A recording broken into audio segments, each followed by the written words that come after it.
माचिस एक ऐसी चीज जिसके बिना ना तो गरीब की झोपड़ी में चूल्हा जल सकता और ना ही अमीर के मकान में खाना बन सकता है। वैसे तो इसका इस्तेमाल हम सदियों से करते आ रहे हैं, मगर क्या आपको पता है ये आम सी दिखने वाली छोटी सी चीज कितनी मेहनत और मशक्कत से तैयार करी जाती है? नहीं तो चलिए फिर मेरे साथ बिना किस देरी के शुरू करते हैं। आपको दिखाते हैं माचिस कैसे बनती है और साथ ही जानते हैं क्या लगा होता है इसके ऊपर की इतनी जल्दी आग पकड़ लेती है। तो माचिस बनाने के लिए सबसे पहले पेड़ों से काट के लकड़ी लाई जाती है, जिसके लिए ज्यादातर सफेद देवदार या फिर एस्प्रिन की लकड़ी का इस्तेमाल करा जाता है और फिर इन्हें बड़ी सी आरी वाली मशीन से काट काट के इनके छोटे छोटे टुकड़े करके रख लिए जाते हैं। आप यहाँ पे देख सकते हैं, यहाँ पे देवदार की लकड़ी का इस्तेमाल करा जा रहा है, जिसके छोटे छोटे बॉक्स काट काट के रखे जा रहे हैं। लकड़ियों के छोटे छोटे टुकड़े काट लेने के बाद इनकी बारी आती है इनका छिलका उतारने की। तो जितना भी बाहर का छिलका होता है उसे उतार के अलग कर लिया जाता है और जो अंदर की सफेद नई लकड़ी होती है उसका इस्तेमाल करा जाता है। अब एक एक करके इन बॉक्स वाली लकड़ियों को लिया जाएगा और इन्हें डाला जाएगा बड़ी सी रोलर वाली मशीन के अंदर। इस मशीन के द्वारा इनकी पतली पतली लंबी लंबी शीटें करी जाएंगी, मतलब इसे बिल्कुल बढ़िया तरीके से पील कर लिया जाता है। आप यहाँ पे देख सकते हैं पेपर जैसी इसकी शीटें बनके तैयार हो जाती है और एक एक करके इन सारी शीटों को जोड़ के रख लिया जाता है। अभी जितनी भी पील निकल के तैयार हुई थी, बारी आती है इसको बिल्कुल बारीक काटने के लिए। तो उसके लिए सबसे पहले एक लंबी सी मशीन के बाहर लगा दिया जाता है, आप यहाँ देख सकते हैं। और ये जो बचे कुचे टुकड़े होते हैं ना पहली वाली थान के, उन्हें भी काट के अलग कर लिया जाता है और फिर इसे मशीन में आगे की ओर डाल दिया जाता है। साइड से इसका जो हैंडल है वो घुमाया जाता है। फिर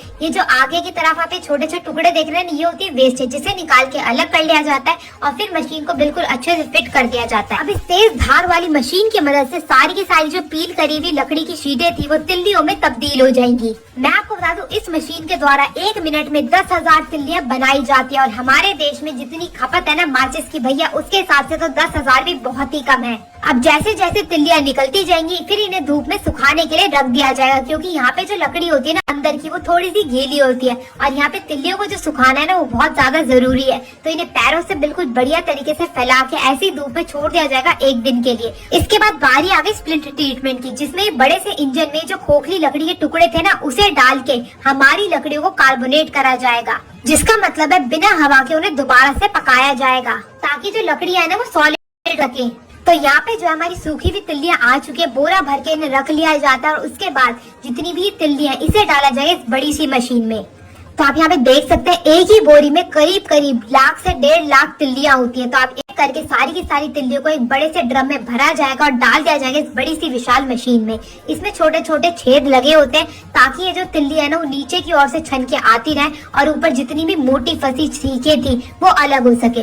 अब ये जाएंगे एक बड़े से रोलर मशीन में। इस मशीन का काम होता है इन्हें सॉलिड करने का, मतलब कि इन्हें ठोस करने का। इस मशीन में बिना कार्बोनेट के इन्हें पकाया जाता है। उसके बाद ये कन्वेयर बेल्ट की मदद से आगे की ओर आ जाती है। कन्वेयर बेल्ट में अच्छे से ठोस होने के बाद ये आगे की ओर आती जाती है। इस मशीन का कार्यक्रम होता है इसमें जितनी भी फंसी हुई छोटी मोटी सीखी है तिल्लियां है उन्हें अलग करने का और जितनी भी अच्छी तिल्लियां है ये मशीन उन्हें आगे की ओर भेज देती है, जहाँ पे एक बड़े से ड्रम की मदद से और छोटे छोटे पाइपों की मदद से बिल्कुल व्यवस्थित होकर आगे की ओर बढ़ती जाती हैं।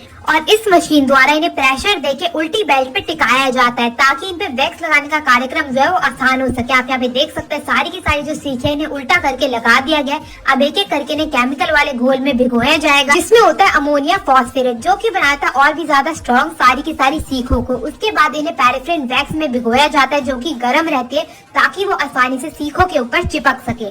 पैराफिन वैक्स जो होती है वो जेलेटिन, फास्फोरस और पोटेशियम क्लोराइड से बनती है। इसी की मदद से सारी की सारी जो सीखें है ना वो इतनी जल्दी आग पकड़ लेती हैं। तो यहाँ पे अच्छे से सीखों को वैक्स में डुबोने के बाद इन्हें एक रोलर वाली मशीन से घुमाया जाता है ताकि जो वैक्स है वो ठंडी हो सके और सीखें भी बिल्कुल अच्छे से उन्हें अपने अंदर ग्रहण कर सके। और जैसी सारी की सारी सीखें सूख के तैयार हो जाती है इन्हें भर लिया जाता है एक बड़ी सी बोरी में। तो यहाँ पे जब हमारी माचिस की तिल्लियां बनके तैयार हो गई, बारी आते हैं पैकिंग की। तो पैकिंग के लिए सबसे पहले जो अंदर वाले डिब्बे होते हैं वो लिए जाते हैं और इसी मशीन के ऊपर डाल दिए जाता है। अब इस मशीन से एक और से डिब्बे आगे बढ़ते रहेंगे और यहाँ पे बारी आ गई तिल्लियों की। तो तिल्लियों को भी इस मशीन द्वारा ही काउंट करके आगे की ओर भेजा जाता है कन्वेयर बेल्ट की मदद से। तो आप यहाँ पे देख सकते हैं आप एक और से सीखें आती रहेंगी और नीचे की ओर से जो डिब्बी है उसके अंदर सीखें गिरती रहेंगी। और ये बारी आ गई अब आउटर कवरेज की। तो आउटर कवरेज की जो पैकेजिंग होती है उसको भी डाल दिया जाता है। अब एक और से सीखें भरी अंदर की डिब्बी और एक और से जो बाहर वाली डिब्बी है वो आती रहेगी। अब सीख वाली डिब्बी को बाहर वाली डिब्बी के अंदर डाल दिया जाएगा मशीन द्वारा ही और मशीन द्वारा उन्हें पैक करके जो ये हमारी माचिस की डिब्बियां हैं वो बन के हो जाएंगी बिल्कुल बढ़िया तरीके से तैयार और तैयार हो जाएंगे आपके घरों तक आने के लिए। आपको ये वीडियो कैसी लगी मेरे को जरूर बताइएगा और जो पसंद आई हो तो इसको शेयर करना ना भूले। मैं मिलती हूँ आपसे अगली वीडियो में, तब तक के लिए जय श्री राम।